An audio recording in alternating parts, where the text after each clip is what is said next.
జవహర్ నగర్ లో కాంగ్రెస్ విజయపేరి సభ మంత్రి మల్లారెడ్డిపై రేవంత్ రెడ్డి తీవ్ర విమర్శలు చేశారు. చెరువుల భూములను మల్లారెడ్డి కబ్జా చేశారని ఆరోపించారు. మల్లారెడ్డిపై ఎన్నో ఆరోపణలు వచ్చాయని, కానీ కేసీఆర్ చర్యలు తీసుకోలేదన్నారు. మల్లారెడ్డి చేసిన వసూళ్ల దంతాలు కేసీఆర్ కు ముడుపులు ముట్టాయని విమర్శించారు.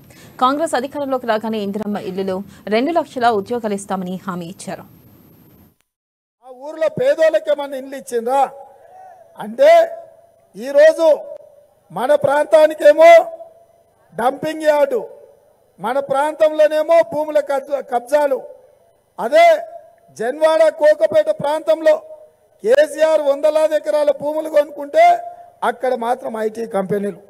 నేను అడుగుతున్న ఈ ప్రాంతానికి ఈడ ఐటీ పార్క్ తెస్తామని చెప్పారు. ఎక్కడ పోయింది ఐటీ పార్క్ అని నేను అడుగుతున్నా. కేటీ రామారావు ఐటీని తెచ్చిన అంటుండు కదా, మరి ఐటీ పార్కులు మా మేడ్చల్కి ఎందుకు తీసుకురాలేదని నేను అడుగుతున్నా. మా మేడ్చల్లో అడిగేటోళ్ళు లేడనా?